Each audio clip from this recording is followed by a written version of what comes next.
అందరికీ నమస్తే. నేను చిరాయేష్ ఖాదర్. ఈరోజు మనం తెలుసుకోబోతున్న ఆయుర్వేద మందు శృంగార శక్తికి, అలాగే ఎముకలు బలంగా పటిష్టంగా అవడానికి తయారు చేస్తున్న ఆయుర్వేద ఔషధం. దీనికి కావాల్సిన ముఖ్య పదార్థాలు తుమ్మ జిగురు. తుమ్మ చెట్టు నుంచి వస్తున్న జిగురు చూడండి. తుమ్మ చెట్టు జిగురు తీసుకోవాలి, 200 గ్రాములు తీసుకొని, ఆ తుమ్మ చెట్టు జిగురు కూడా ఇలాగే ఉంటుంది అన్నమాట. కొద్దిగా నెయ్యి, ఆవు నెయ్యి వేసి పెనం మీద, అవన్నీ ఇప్పుడు ప్రాక్టికల్గా మనం చూద్దాం. ఇదిగోండి, నాటావు నెయ్యి కొద్దిగా వేసుకోవాలి. ఇలా స్టీల్ పెనం అయితే స్టీల్ పెనము, లేదా ఐరన్ పెనం ఉన్న ఐరన్ పెనమైనా వేసుకోవచ్చు. వేసి కొద్దిగా ఒక పావు స్పూన్ కానీ అర్ధ స్పూన్ కానీ ఆవు నెయ్యి వేసి తుమ్మ జిగురు వేసి వేయించాలి. ఒక 5 నుంచి 10 నిమిషాల్లో సిమ్లో వేయించాలన్నమాట.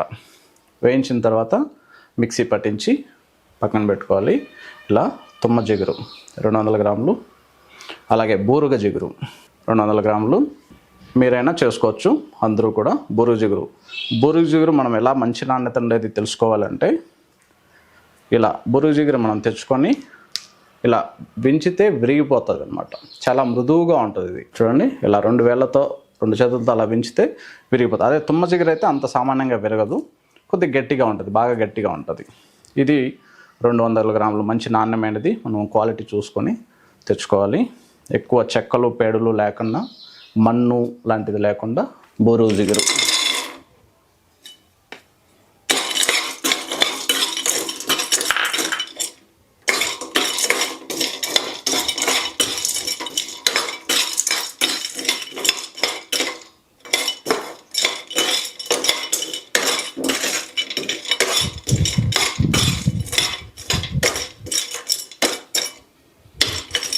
అలాగే మోదుగ జిగురు, మోదుగ చెట్ల నుంచి వచ్చే కొద్దిగా వస్తుంది మోదుగ జిగురు. రక్తం గడ్డగట్టి ఎండితే ఎలా ఉంటుందో అలాగే ఉంటుంది అన్నమాట. ఇది మోదుగ జిగురు maroon colour, dark red maroon కలర్లో ఉంటుంది. ఇలా ఉంటుంది అనమాట. క్లోజప్లో చూద్దురు. ఇది ఒక 200 గ్రాములు. అలాగే బాదాం జిగురు. బాదాం చెట్టు జిగురు వల్ల, మొదట చెప్పినట్టుగా తుమ్మ జిగురు వల్ల మనకు వీర్యవృద్ధి అవుతుంది, ఎముకలు బలంగా అవుతాయి, నరాల శక్తి పెరుగుతుంది, వీర్య స్తంభన చేస్తుంది. అంటే ఎక్కువసేపు శృంగారంలో రమించగల శక్తి పొందగలుగురు అనమాట. సో అలాగే బూరుగ జిగురు కూడా అధిక వేడిని తగ్గించి శృంగార శక్తిని ప్రేరేపించి అధిక శక్తి మనకు వచ్చేలా ఇది సహాయపడుతుంది. అలాగే బూరుగ జిగురు ఏం చేస్తుంది, కాల్షియము, అలాగే కొన్ని మనకు కావాల్సిన ప్రోటీన్ మనకు అవసరం అందుతుంది. ఇది ముఖ్యంగా ఇందులో వేస్తున్న దానికి అవసరం ఏమంటే, శరీరంలో శీఘ్రస్ఖలనం ఎందుకు అవుతుందంటే, అత్యధికమైన వేడి ఉండి వీర్యం పలచగా ఉన్నప్పుడు అవుతుంది కాబట్టి. సో ఇది వీర్యాన్ని చిక్కగా చేస్తుంది. అలాగే అధిక వేడి ఏదైతే మన బాడీలో అధిక వేడి ఉంటుందో అదంతా ఖచ్చితంగా పూర్తిగా వాడిన మొదటి 2వ రోజు నుంచే తగ్గించగల శక్తి ఈ బాదం జిగురుకుందనమాట. సో ఎవరికైనా వేడి ఎక్కువ ఉన్నా కూడా రోజు ఒక అర్ధ చెంచా బాదం జిగురు ఒక గ్లాస్ నీళ్ళలో వేసుకుని తాగితే వెంటనే తగ్గిపోతుంది. అంత అద్భుతంగా పనిచేస్తుంది. ఇప్పుడు మనం ఈ ఔషధంలో ఈ బాదం జిగురు 200 గ్రాములు వేసుకుంటున్నాం. ఇలా బాదం జిగురు కూడా కొద్దిగా నెయ్యి వేసి దోరగా వేయించుకొనేసి తీసుకోవాలి. ఇవన్నీ ఎందుకు దోరగా వేయించుకోవాలంటే, వీటి చుట్టూ చెట్టుకు ఇది పుట్టినప్పుడు గాలి ధూళి ఇవన్నీ సోకుంటాయి. కొద్దిగా అన్నీ కూడా అంటే దాంట్లో చిన్న కల్మషాలు ఏమన్నా ఉన్నా కూడా అవన్నీ కూడా పోయి శుద్ధి అయిపోతాయి. ఆ శుద్ధి అయినప్పుడు మనకు ఎటువంటి హాని ఉండదు. ఇప్పుడు శుద్ధులు లేకుండా కానీ వాడితే ఈ ముఖ్యంగా జిగుర్లు కొద్దిగా థ్రోట్ పెయిన్ రావడం, కడుపు నొప్పి రావడం, స్లైట్గా అంటే మరీ ప్రాణాపాయ స్థితి అయితే ఏమి ఉండదు. సో చిన్న ఇబ్బందులు, గొంతు నొప్పి రావడం, దగ్గు రావడం ఇలా ఉంటాయి కాబట్టి, సో వాటన్నిటిని అవాయిడ్ చేసుకోవడానికి ముఖ్యంగా మనం శుద్ధులు చేసుకోవాలి. ఇప్పుడు చెప్పినవన్నీ దోరగా ఈ మోదుగ బంక కూడా దోరగా వేయించుకొని నెయ్యి కొద్దిగా వేసుకోవాలి. ఇది మోదుగ జిగురు రక్తం గడ్డగట్టనట్టు చిన్న పిలకలతో వస్తుందండి. అది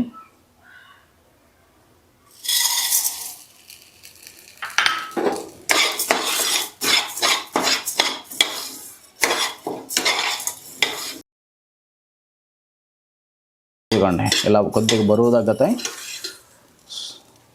బరువు తగ్గి బాగా బొరుగుల్లాగా మరమరాల్లాగా అవుతాయన్నమాట. ఇలా వేయించుకోవాలి. వేయించుకొనేసి ఆఫ్ చేసుకోవాలి. ఇలా అన్ని జిగుర్లు కూడా వేయించి మనం ఔషధం తయారు చేసుకోవాలి. బాదం జిగురు కూడా దోరగా వేయించుకొని చేసుకోవాలి. బాదం బంక అలాగే వేసినా కూడా పర్వాలేదు, కానీ కుదిరితే ఆవు నెయ్యి కొద్దిగా వేసుకొని చేసుకోవడం ఉత్తమం. అలాగే మునగ చెట్టు నుంచి తీసుకొచ్చిన జిగురు, ఇది మునగ చెట్టు జిగురు అనమాట. మునగ చెట్లకు మామూలుగా కారుతూ ఉంటుంది, లేదా అలాగే గడ్డలుగా ఉంటుంది కాబట్టి మనం తెచ్చుకొనేసి ఇది ఒక 200 గ్రాములు. దీన్ని కూడా బాగా నెయ్యిలో, దీనికైతే ఒక స్పూన్గా పరిమాణం వేసుకొని బాగా నూనెలో నెయ్యిలో బాగా వేయించుకోండి. 5 జిగురులు చెప్పాను: తుమ్మ జిగురు, బూరుగు జిగురు, మోదుగు జిగురు, మునగ జిగురు, బాదాం జిగురు. 5 జిగురులు అన్నీ కూడా సమానంగా 200 గ్రాములు తీసుకోవాలి. ఓకేనా? అలాగే ముత్యాల బస్సం, ముత్యాలతో తయారు చేసినటువంటి ముత్యాలని తీసుకొచ్చి నేను చెప్తున్నాను. అనుభవం ఉన్న వైద్యులు చేసుకోవచ్చు, అనుభవం ఉన్న వారు చేసుకోవచ్చు. ఆవు పాలల్లో బాగా ఉడికించి, ఎండించి, బాగా దంచి, నిమ్మరసంలో 2 రోజులు భావన చేసి, ఆ తర్వాత ఆవు పాలతో బాగా నూరి పుటాలు పెట్టాలన్నమాట. సో ఆ పుటాల క్రమం కూడా ముందు అన్నీ చూసే విధంగా మనం వీడియోలు తీద్దాం. సో ముత్యాల బస్సం 100 గ్రాములు వేసుకోవాలి. ఇవన్నీ 200 గ్రాములు. ముత్యాల బస్సం 100 గ్రాములు. అలాగే పగడాలు అంటారు కదా, ప్రవాలాలు కూడా అంతే. మనకు ప్రవాలాలు తీసుకొచ్చి శుద్ధులు చేసి క్రమప్రకారంగా పుటాలు పెట్టినటువంటి స్వచ్ఛమైన బస్సం. ఇవి రిచ్ ఇన్ కాల్షియం అన్నమాట. కాల్షియాన్ని మెరుగుపరుస్తాయి, అలాగే ఎముకలకు బలంగా ఉండే విధంగా చేస్తాయి, అలాగే వీర్యవృద్ధికి సహాయం చేస్తాయి. నరాలు పటిష్టంగా ఉండి వెన్నెముక, కాళ్ళు, మోకాళ్ళలో గుజ్జు సమస్య ఉన్నా కూడా పనిచేస్తాయి. యాక్చువల్గా వీర్యవృద్ధి మెడిసిన్ ఎలా మనకు సహాయపడుతుంది అంటే, ఎప్పుడైతే మనకు ఎముకలు బాగా దృఢంగా గట్టిగా ఉన్నాయో అప్పుడే మనకు ఈ వీర్యం అనేది బాగా పుష్కలంగా ఉండి శృంగార శక్తి బాగా సమృద్ధిగా జరిగే విధంగా చేసుకోగలరు అనమాట. ఎప్పుడైతే ఈ ఎముకల పటిష్టత తగ్గుతుందో అప్పుడు ఈ శృంగార శక్తి కూడా తగ్గిపోతుంది. సో అందువల్ల ఇక్కడ మనం వేసే మందుల్లో వీర్యవృద్ధికి, అలాగే ఎముకలు బలంగా ఉండడానికి, అలాగే వీర్యవృద్ధికి సహాయపడే 2 విధాలుగాను ఎప్పుడు కూడా మనం చేసుకోవాలన్నమాట. మనం చేసుకునే మెడిసిన్లో వేసుకొని వాడుకోవాలి. సో ఇప్పుడు చెప్పిన విధంగా ముత్యాల బస్సం, పగడాలు, ప్రవాల బస్సం 100 గ్రాములు. మంచి క్వాలిటీ అనేది బైద్యనాథ్, ఇలా మంచి బ్రాండెడ్ కంపెనీ తీసుకున్నా కూడా పర్లేదు. ఈ 5 జిగుర్లు. అలాగే సఫేద్ ముస్లి చూర్ణం 200 గ్రాములు తీసుకోవాలి. అంటే ఈ జిగుర్లకు సమానంగా తీసుకోవాలి.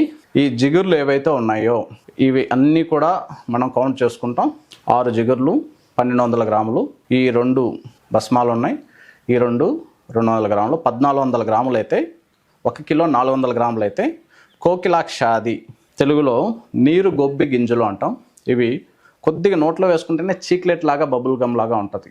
అంటే మన వీర్యాన్ని కూడా అంత చిక్కగా చేసే శక్తి వీటికుందనమాట. సో చాలా బలవర్ధకమైన మూలిక ఔషధం ఇది. ఇవి చూడడానికి దూరం నుంచి చూస్తే రాగి గింజలు ఎలా ఉంటాయో, మనకు రాగులు అలాగే ఉంటాయి, రాగుల్లాగానే ఉంటాయి. సో వీటిని తీసుకొచ్చి మనం ఇందులో రాళ్ళు, చెత్త చెదారం ఉంటే ఏర్పరచుకోవాలి. ఆ తర్వాత 1400 గ్రాములు ఏవైతే ఇవి తీసుకున్నామో ఇవి కూడా అన్నీ వేసుకోవాలి సమానంగా. వీటన్నిటికీ సమానంగా ఇది వేసుకోవాలి. వేసుకొని బాగా మిక్సీలో స్మూత్గా ఆడించుకొనేసి స్మూత్ పౌడర్ చేసుకొనేసి ఆవు పాలు కొన్ని తెచ్చి కొద్దిగా కాంచి వీటిల్లో అంటే లేహంలాగా అయ్యే విధంగా చేసుకొని గోలీ కట్టు వచ్చే విధంగా చేసుకొనేసి వేరుశనగ గింజ పరిమాణం గోళీలు చేసుకొని ఎండిస్తే కొద్దిగా సైజు తగ్గుతుంది. అయినా కూడా 2 గోళీలు తెల్లవారి, 2 గోళీలు సాయంత్రం, 2 గోళీలు తిన్న తర్వాత నిద్రపోయే టైంలో తీసుకుంటే అమోఘమైన వీర్యవృద్ధి వస్తుంది. నొప్పులు లాంటివి ఉన్నా కూడా తగ్గుతాయి, వీర్య స్తంభన జరుగుతుంది, శృంగారం అధిక సమయం చేయగలరు. శీఘ్రస్ఖలన సమస్య ఎవరికన్నా ఉన్నా కూడా, నైట్ ఫాల్ సమస్య ఉన్న పోతుంది, స్పర్మటోరియా అనే సమస్య ఉంటుంది, అది కూడా పోతుంది. అలాగే స్పర్మ్ కౌంట్ సమస్య ఉంటుంది. ఈ వీర్యకణాల సంఖ్య చాలా తక్కువగా ఉంటుంది.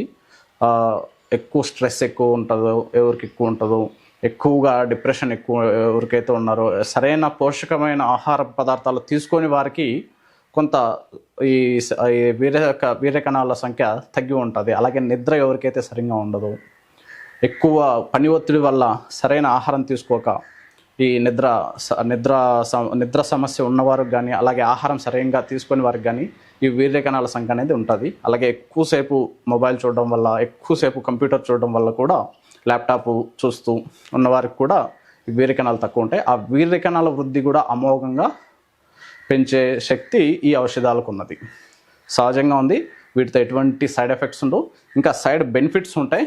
చెప్పిన విధంగా నరాల శక్తికి, నరాల బలహీనతకి, సుస్తుగా ఉన్న సమస్యకి, అలాగే ఎముకల సమస్య ఉన్నా, స్పాండిలైటిస్ ఉన్నా, ఇవన్నీ సైడ్ బెనిఫిట్స్గా హెల్ప్ అవుతాయి. సయాటికా ఉన్నా ఇవన్నీ, ఎందుకంటే ఇక్కడ ఎముకలకి హెల్ప్ అవుతుంది, సహాయం అవుతుంది. అలాగే గుజ్జు పెరగడానికి సహాయపడుతుంది, వీర్యాన్ని పెంచేదానికి సహాయపడుతుంది. సో అన్నిటికీ అమోఘంగా పనిచేస్తాయి కాబట్టి ఎటువంటి సైడ్ ఎఫెక్ట్ లేకుండా చెప్పిన విధంగా శుద్ధులు అంటే నెయ్యిలో బాగా వేయించుకొని వాడుకుంటే అమోఘంగా పనిచేస్తుంది. అది మనం ఇప్పుడు ప్రాక్టికల్గా చూద్దాం. చూడండి, కొద్దిగా పాలు తీసుకొనేసి ఈ ఔషధం మిక్సీలో బాగా ఆడించుకోవాలి. ఆడించుకున్న తర్వాత ఇలా వస్తుంది.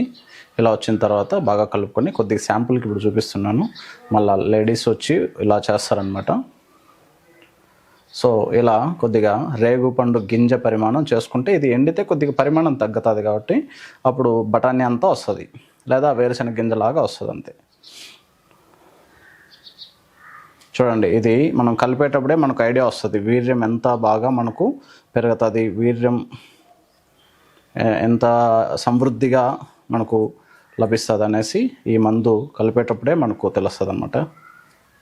జిగటగా, గట్టిగా, దృఢంగా మనకు దేహ దృఢత్వం పెరుగుతుందన్నమాట ఈ మందుతో. శరీర పుష్టి, కండ పుష్టి ఇవన్నీ కూడా పెరుగుతాయి మనకి. సో చేసుకునే ప్రతిసారి చేతులు బాగా కడుక్కొని శుభ్రంగా చేసుకుంటే మంచిగా ఉంటుంది అన్నమాట. ఇలా తయారు చేసుకున్న గోళీలని మనం తెల్లవారి 2, మధ్యాహ్నం 2, సాయంత్రం 2 ఈ ఒక్క మందే చాలు. ఇంకా వేరే ఏ ఔషధం అవసరం లేదు. ఈ మందు తీసుకుంటూ కొద్దిగా పాలు, కొద్దిగా నెయ్యి వేసుకోవాలి. తేనె రుచి కోసం కొద్దిగా వేసుకోవచ్చు, కానీ ముఖ్యంగా నెయ్యి వేసుకోవాలి. నెయ్యి పడని వారు పాలతో తీసుకోవచ్చు. పాలు కూడా పడని వారు ఉత్త నీళ్లు, గోరువెచ్చని నీళ్ళతో తీసుకోండి. తెల్లవారి, మధ్యాహ్నం, రాత్రి తినే 1 గంట ముందు తీసుకోవాలి. మీకు సమయం కుదరినప్పుడు తిన్న తర్వాత 1 గంట తర్వాత తీసుకోవచ్చు. తెల్లవారి, మధ్యాహ్నం, రాత్రి. ఓకేనా? ఇలా తీసుకోవాలి. ఇలా చేస్తూ ఆహార పదార్థాలు ముఖ్యంగా కూరగాయలు ఎక్కువ తీసుకోవాలి. క్యారెట్, బీట్రూట్, అధిక వేడి చేసే ఆహార పదార్థాలు కాకుండా వంకాయ, మునక్కాయలు ఎక్కువ. మునక్కాయ తీసుకోవచ్చు, కానీ శీఘ్రస్ఖలన సమస్య ఉన్నవారు తీసుకోకూడదు, ఎందుకంటే శీఘ్రస్ఖలనం అవుతుంది కాబట్టి. సో ఇలా కూరగాయలు ఎక్కువ, సొరకాయలు, బీరకాయలు, కూరగాయలు ఎక్కువగా ఉండేది, చిక్కుడు, గోరుచిక్కుడు ఇలా తీసుకుంటూ, మాంసాహారులు సహజంగా పెరిగినటువంటి మాంసాహారం మాత్రం తీసుకోవాలి. ఉదాహరణకి మేకలు, పొట్టేళ్ళు, గొర్రెపోతు అంటారు, అవి సహజంగా పెరిగేటవి, హైబ్రిడ్వి కాకుండా. అలాగే కోళ్ళల్లో నాటుకోళ్ళు ఇలాంటివి హైబ్రిడ్వి కాకుండా, హైబ్రిడ్ కూడా తీసుకుంటారు కొంతవరకు, కానీ ఎక్కువగా మీరు ఫస్ట్ ప్రిఫరెన్స్ మాత్రం సహజంగా పెరిగినటువంటి చేపలు, నాటు కోడిగుడ్లు ఇలాంటివి ఎక్కువ తీసుకోండి. ఓకేనా? ఇలా తీసుకుంటూ ఈ ఔషధం తీసుకుంటే మీ సమస్య చిటికలో పోతుంది. కొద్ది రోజుల్లోనే, మీరు వాడిన 10 నుంచి 15 రోజుల్లోనే ఫలితం మీరు చూడగలరు. ఇంకా కొద్ది రోజులు, ఒక 15 రోజుల నుంచి 1 నెల దాకా లేదా 40 రోజుల దాకా బ్రహ్మచర్యం పాటిస్తే మీ శరీరం మరింత బలంగా చేకూరి అది మీ జీవితాంతం కూడా ఈ శక్తి అనేది జీవితాంతం కంటిన్యూ అయ్యే విధంగా ఉంటుంది. ఎంతవరకు ఉంటుందంటే, ఎంతవరకు మీరు ఫుడ్ కరెక్ట్గా ఈ ఔషధం తిన్న ఒక 2 నుంచి 3 మాసాలు ఈ మందు తీసుకొని ఆ తర్వాత అవసరం లేదు. ఆ తర్వాత లైఫ్ లాంగ్ ఈ సమస్య అనేది రాకుండా ఉంటుంది. శృంగార శక్తి లేకపోవడం ఎప్పుడు వస్తుందంటే, ఎప్పుడైతే మీకు నిద్ర సరిగ్గా ఉండదో, ఎప్పుడైతే మీరు తీసుకునే ఆహారం సరిగ్గా ఉండదో, అప్పుడు మళ్ళీ మీ బాడీలో బలహీనత పెరిగి మళ్ళీ ఈ శృంగార సమస్యలు అనేటివి పెరుగుతుంది అనమాట. సో అలాగే మీరు వేడి అత్యధికమైన వేడి వస్తువులు కూడా తగ్గించి తీసుకోవడం మంచిది. సగ్బియ్యం పాయాసం, జొన్నల పాయాసం తీసుకోవడం కూడా ఈ ఔషధం తీసుకుంటూ మరింత మంచిది. ధన్యవాదాలు. చిరాష్ ఖాదర్.